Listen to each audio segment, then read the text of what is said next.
नवीद खान साहब, आप क्या कहेंगे, कैसी ईद गुजरती है आपकी और क्या क्या मसरूफियत होती है आपकी ईद वाले दिन? जी, ईद में तो सबसे पहले तो हम लोग ईद की नमाज जो पढ़ते हैं, ठीक है, उसके बाद आके वलदैन को मिलते हैं, बिल्कुल। उसके बाद फिर कोई मीठा वगैरह घर में होता है वो खा लेते हैं, उसके बाद जो है ना फिर घर वालों को सबको मिलते हैं, और फिर उसके बाद हम लोग चले जाते हैं जो हमारे अजीज़ व कारब होते हैं जिनकी फौतियाँ वगैरह हुई हैं तो उनको जाके मिलते हैं, उधर जाके हम दुआ वगैरह करते हैं, फिर वापस आते हैं तो फिर बच्चों वगैरह के साथ अटैच हो जाते हैं और उनको ईद वगैरह देना, तो बस इस तरह की मसरूफियात होती हैं। मतलब कमजोर साहब, आपकी ईद कैसी गुजरी? आज ईद का दिन है तो खुश है माशाल्लाह आपसे। फर्स्ट ऑफ ऑल जी मेरी तरफ से तमाम जितने भी मुझे देख रहे हैं सुन रहे हैं, वो मुल्क से बाहर हैं या पाकिस्तान के अंदर हैं, मेरी तरफ से सारों को दिली ईद मुबारक। और दूसरा यह कि ईद का पहले दिन बस ईद पढ़ने के लिए जाने के साथ ही फिर कब्रिस्तान, क्योंकि वो इसलिए जरूरी है क्योंकि वहाँ पे हमारे जितने भी बुजुर्ग थे वो क्योंकि दुनिया से चले गए तो उनके लिए दुआ मगफिरत बहुत जरूरी है, उधर जाते हैं। फिर उसके बाद जब घर से फिर सेवइयों से काम शुरू होता है और फिर शाम तक लगा रहता है। ऐसे ईदी भी देते हैं या फिर कंजूसी करते हैं? अभी तो खैर साथ साथ लेने की भी उम्र है और साथ साथ देने की भी स्टार्ट हुई है, तो बिल्कुल लेने के आपका बोनस चल रहा है अभी ना। ठीक हो गया जी। फैज़ा, मतलब आपकी ईद कैसी गुजरी आज? सबसे पहले तो थैंक यू सो मच, आप लोगों ने अपने इस ईद के प्रोग्राम में इनवाइट किया। और ज्यादातर ईद तो वही जो एक ट्रेडिशनल ईद है उसको तो बहुत ज्यादा मिस करते हैं, जो हम शायद बचपन में गुजारा करते थे, फैमिलीज इकट्ठी होती थी, वो दादा नानो खाला फुफ्फो सबके साथ मिलना जुलना, अब वो ट्रेंड बहुत कम हो गया, उसको बहुत ज्यादा मिस करते हैं सबसे पहले तो। और अब जो ईदें हैं, अगर मैं अपना कहूँ तो अब तो ईदें वो फीकी सी रह गई हैं, तो उस फीकी ईद को भी थोड़ा खुशगवार बना लेते हैं। कभी कभी जिस तरह से आप शो में बुला लेते हैं तो वो ईद थोड़ी खुशगवार हो जाती है, सबके साथ मिलके और अपने व्यूअर्स के साथ मिलके बड़ा अच्छा लगता है ईद पे।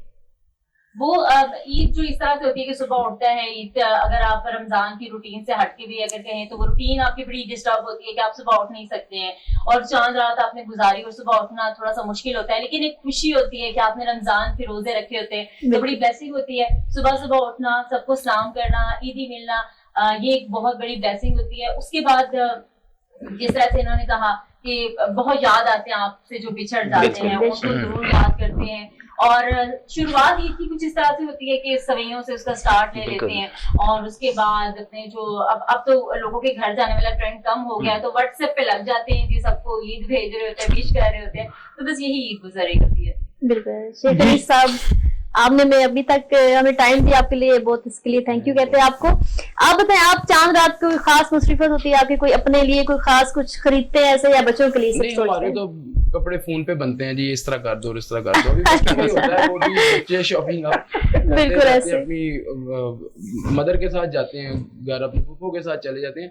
जी नवीद खान साहब, आप क्या मैसेज देंगे, किस तरह के हमें किन किन चीजों का ख्याल रखना चाहिए खुशी के दिन पे, ना सिर्फ अपना बल्कि आस पास दूसरों का किस तरह हम ख्याल रख सकते हैं इस खुशी के मौके पर?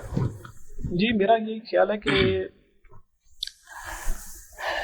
कोशिश करनी चाहिए कि हमें मोहब्बतें बांटनी चाहिए और जितने भी हमारे अजीज़ व कारब हैं जो हमसे नाराज हैं उनको भी मिलना चाहिए ताकि मतलब सुलह रहमी कायम हो ना। ठीक है। तो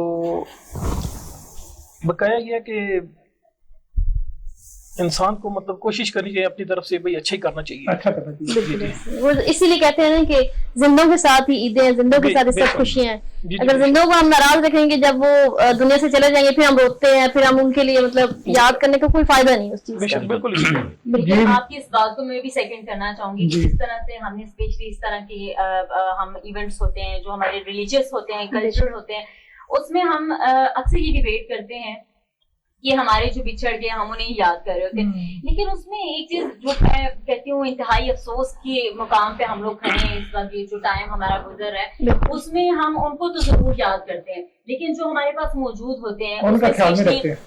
हमारे जो रिलेटिव्स होते हैं। अच्छा, आजकल आपने ये ट्रेंड देखा होगा, जिस तरह से हम कहते हैं कि अगर कोई डोनेशन है या कुछ है तो वो हम नाम पढ़ा करने के लिए या किसी डोनर को देंगे या किसी ऐसी जगह पे देंगे जहाँ पे हमारी नुमाइश हो रही है, या ऐसे लोगों को देंगे जो हमारे जानने वाले नहीं होंगे। हम अपनी फैमिलीज को, हम अपनी फैमिली के लोगों को भूल जाते हैं। तो मेरा ख्याल है कि इस तरह के मौकों में आप शायद उनको याद करने से या उनके पीछे आंसू बहाने से बेहतर ये होगा, जरूरी ये होगा कि अपनी फैमिलीज के अंदर जो लोग मौजूद हैं, लोग ऐसे करते हैं कि अपनी फैमिलीज के लोगों को भूल जाते हैं। अक्सर मैंने देखा बड़ी बड़ी फैमिलीज होती हैं, वहां पे यतीम बच्चे होते हैं, बेवा औरतें होती हैं, और भी बहुत से मसले मसाइल वाले लोग होते हैं, लेकिन उन्हें लोग भूल जाते हैं और अपनी ईदों को बड़े अच्छी तरह से सेलिब्रेट कर रहे हैं और बड़ा उसमें वो दिखावा और ये चीजें हो रही हैं। तो मैं सिर्फ यही मैसेज देना चाहूंगी कि खुदारा अपनी फैमिलीज के अंदर, क्योंकि वो सफेद पोश होते हैं ना, अब बहुत से लोग हैं जो मांग भी लेते हैं और जो वो शर्म महसूस नहीं कर रहे होते, लेकिन जो हमारे तबके में लोग मौजूद होते हैं, हमारी फैमिलीज में, वो कभी हमसे मांगेंगे नहीं। बिल्कुल। तो प्लीज प्लीज उन लोगों को जरूर जो है ना आप गायबाना तौर पे या उनकी हौसला अफजाई करें, क्योंकि इस टाइम पे उन्हें बहुत ज्यादा जरूरत होती है और वो आपके मुंतसिर भी होते हैं, वो आपके लिए बैठे भी होते हैं। तो ये चीज बहुत जरूरी है, बजाय इसके कि जब वो बंदा चला जाए या वो टाइम गुजर जाए तो फिर आप उसे याद करके रो रहे होते हैं। बिल्कुल। मलिक साहब, ये मैडम ने बड़ी अच्छी बात की है, बड़ा मैं अच्छा बिल्कुल मैसेज जी- दिया। तो इसकी क्या हमारे में क्या कमी है, क्यों लोगों में शौर क्यों नहीं पैदा हो रहा कि हम देखिए, दूसरों का क्यों नहीं ख्याल रखते मैं हैं? इनकी इसकी क्या बात वजह है? को फॉलो करता हूँ और इसको मजीद और एक्सप्लेन इस तरीके से करूंगा कि देखिए, जिस तरीके से रमजान हम गुजारते हैं और रमजान के अंदर हर बंदे की ख्वाहिश होती है कि जी हम बढ़ चढ़ कर ना हिस्सा डालें बिल्कुल। कर खैर के अंदर, जिस तरीके से ज़कात है, फितराना है, या जिस तरीके से हम लोग राशन इकट्ठा करते हैं। और अल्हम्दुलिल्लाह अगर मैं अपनी बात करूं तो हमारे पास ना हमारी बेटर टुमारो हमारी अपनी एक तंजीम है जो कि NGO है, वेलफेयर के काम कर रही है, जिसके अंदर हमारे पास माशाल्लाह 270 बच्चा फ्री एजुकेशन ले रहा है। कार चौक पिंडी में हमारा स्कूल है वहाँ पे, और पिछले 29 साल से हम लोग ना फ्री एजुकेशन भी देते हैं, बुक्स भी देते हैं। और अभी हम लोगों ने रमजान के अंदर भी हमने उनको कपड़े भी दिए अल्हम्दुलिल्लाह। उसके बाद जो भी उनकी ईदी वगैरह थी, बच्चों को एक उसमें कि उनके अंदर ना कॉन्फिडेंस आना चाहिए, ठीक है, उनके अंदर ये चीज नहीं होनी चाहिए कि जी एक हम अमीर किसी का से बच्चा कम अच्छे हैं, तरीके से ईद को सेलिब्रेट कर रहा है और गरीब का बच्चा रह जाए, नहीं है। इस तरीके को हमने इस चीज को खत्म करने के लिए सेकंड इसके अंदर एक चीज और ये थी कि जिस तरीके से अभी मैडम जो बात कर रही थी कि गरीब को हमें मद्देनजर रखना चाहिए और हर जगह पे रखना चाहिए, क्योंकि कब वो हमारे मुआशरे का मेन उसका रोल है। क्योंकि देखें, अगर मजदूर घर नहीं, ये मिस्त्री अगर घर नहीं बनाएगा तो उस घर के अंदर अमीर रहेगा नहीं। हर जगह पे अगर वो किसी फैक्ट्री में काम नहीं करेगा तो अमीर खाएगा कैसे? वो देखिए मेन पार्ट है। अगर हम उसको साथ साथ लेकर चलेंगे, उसकी हौसला अफजाई करेंगे, अल्लाह ताला भी खुश होगा हम लोगों से, और उसके साथ ये है कि देखिए हमारे अपने रूह को भी सुकून होगा कि हमने उसकी हेल्प की। तो इसलिए ईद के मौके के ऊपर भी कभी भी गरीब को हमें बिल्कुल भी साइड पे नहीं छोड़ना चाहिए, उसको साथ लेकर चलना चाहिए। और उसके स्पेशली देखें आजकल का जो मौजूदा जो अभी हमारा जो टाइम चल रहा है, महंगाई बहुत ज्यादा है। इस महंगाई को अगर मद्देनजर देखें, एक बेचारा गरीब बंदा तो बेचारा 3 टाइम का खाना भी बहुत मुश्किल तरीके से वो पूरा करता होगा।